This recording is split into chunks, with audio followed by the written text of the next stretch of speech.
Mais les prières que ma mère avait l'habitude de répéter ont à un certain moment de ma vie, ont commencé à me réclamer. Quelqu'un est avec moi? En fait, c'est comme si ça s'imposait à moi. Vous savez, quand vous avez l'habitude de prier pour un enfant, vous lui répétez toujours que Seigneur, cet enfant doit te servir. Cet enfant doit te servir. Il peut lui arriver un jour. Il se retrouve même dans un milieu, il est païen. Le Saint-Esprit fera retentir ses prières dans son esprit. Que non, moi j'ai quelque chose de différent. Lisez les témoignages des bandits qui se sont convertis. La plupart des bandits qui se sont convertis, ils vont vous dire, j'étais dans la prison. Mais dans la prison, j'ai commencé à entendre les prières que ma mère faisait pour moi alors que j'avais 15 ans. Vous savez, quand vous ne priez pas pour vos enfants en leur présence, vous n'affectez pas leur destinée et leur manière de réfléchir. Apprendre à déclarer, et eux-mêmes ils entendent. Apprendre à dire, tu vois toi là, tu ne connaîtras jamais le divorce. Vous voyez? Vous savez, quand vous répétez ça à un enfant, il est tout petit, mais vous déclarez, il entend. Tu ne connaîtras jamais le divorce.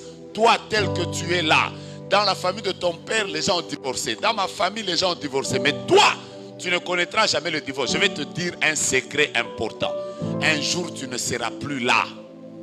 Ton enfant sera face à une situation, mais il se dira, toute ma vie entière, mon père avait l'habitude de déclarer telle chose. Voilà pourquoi est-ce que ces choses, je ne peux pas les faire. Déclarez sur vos enfants que eux, ils ne seront jamais homosexuels. Pourquoi vous n'avez pas dit amen? Je suis en train de vous bénir. Déclarez, n'ayez même pas peur. De toutes les façons, on peut vous interdire de les dire sur Facebook. On ne vous interdit pas de les dire à la maison. Il ne faut pas simplement dire, priez, qu'ils entendent. Et ces paroles vont transformer leur mental. À un moment, je vous dis la vérité, à un moment, la puissance du Dieu que vous servez fera que vos enfants seront secoués. Je suis en train de vous donner des exemples pratiques. Je peux aller à la troisième chose. Je suis utile à quelqu'un. Troisième chose. C'est comme ça que vous allez lire. J'ai pris le texte de Job, même si je ne l'ai pas commenté. Job ne priait pas pour ses enfants loin. La Bible dit, il les appelait. Les enfants entendaient ce que le papa disait. Il les appelait. Il priait avec eux comme ça. Il priait avec eux. Il priait avec eux. Il priait avec eux. Apprenez ça. Tu prends ton enfant. Moi, quand tout ça là-bas prier, tu prends tes enfants. Tu leur dis, les mets en l'air. Allez, déclarez. Déclarez après moi. Seigneur Jésus, je déclare. Je te servirai toute ma vie. Je te servirai toute ma vie.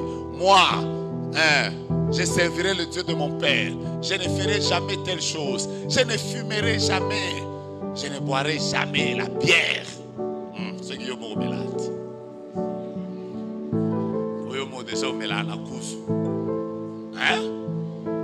Troisième chose, je vous dis comment prier pour les enfants. Troisième chose, apprenez à prier pour les enfants dans leur chambre à coucher.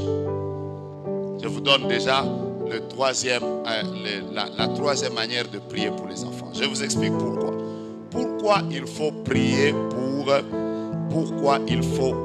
pour les enfants dans les lieux où ils dorment. Prenez par exemple 1 Samuel chapitre 3. Je vais pas le lire pour gagner le temps. Dans 1 Samuel chapitre 3 par exemple, vous allez voir que la parole de Dieu déclare que le jeune Samuel était en train de dormir. Attendez, je vais le lire carrément pour vous. J'ai cité quel texte? Je suis à quel point? Le troisième point qui dit quoi? La Bible dit le jeune Samuel était au service de l'Éternel devant Élie. Ok? Il est écrit, la parole de l'Éternel était rare en ce temps-là. En ce même temps, Élie, qui commençait à avoir les yeux troubles, ne pouvait plus voir, était couché à sa place. Écoutez la suite. La lampe de Dieu n'était pas encore éteinte. Et Samuel était couché dans le temple où était l'as de Dieu. Samuel était comment? Il était couché. Il était couché où? Dans le temple où était l'as de Dieu. Je vais vous révéler une vérité. La plupart des visitations spirituelles Quand je parle de visitation spirituelle, c'est-à-dire les démons, les esprits, même Dieu, visite souvent les enfants pendant qu'ils sont en train de dormir. Quelqu'un me comprend? Parce que les enfants ne sont pas comme les adultes. Les adultes peuvent recevoir une prophétie comme ça. De manière ouverte, ils peuvent recevoir une pensée. Mais les enfants, la plupart des choses qu'ils voient, vous allez remarquer qu'ils les voient souvent la nuit. Qui a déjà vu des enfants crier? Parce qu'ils ont vu des esprits ou je ne sais pas quoi. Ça se passe souvent quand? Qui a déjà vu un enfant qui vient lui dire, maman, j'ai vu par exemple des choses, j'ai vu telle chose m'apparaître. Ça se passe souvent quand? Alors vous remarquerez que dans la constitution spirituelle de l'esprit de l'enfant, parce que ça je vous donne déjà un cours dans une école des prophètes.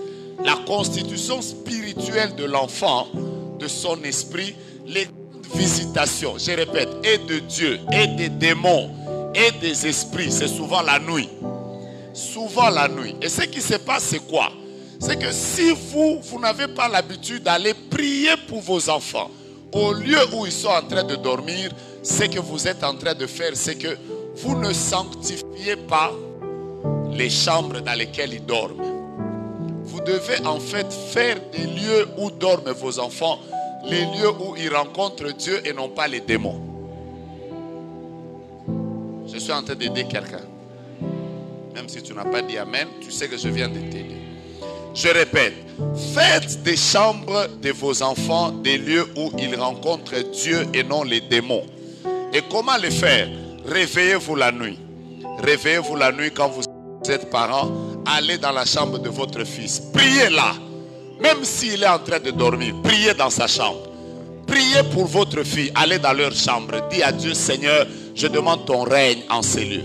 J'impose les règnes de Dieu dans les chambres de mes enfants. J'ai pris que tu puisses les visiter. Même s'ils n'entendent pas. Même s'ils sont en train de dormir profondément. Vous voyez ce que je suis en train de vous dire ici? Je suis en train de vous donner des victoires pour la vie. Même si tu n'es pas en train de dire amen, je suis en train de te donner des victoires pour la vie. Réveille-toi souvent. C'est comme ça que vous avez vos enfants. Quand ils viennent dormir dans la chambre des parents, ils ne vivent pas de visitation. Mais dans leur chambre, ils sont visités. Surtout vous qui laissez vos enfants dormir avec plusieurs personnes.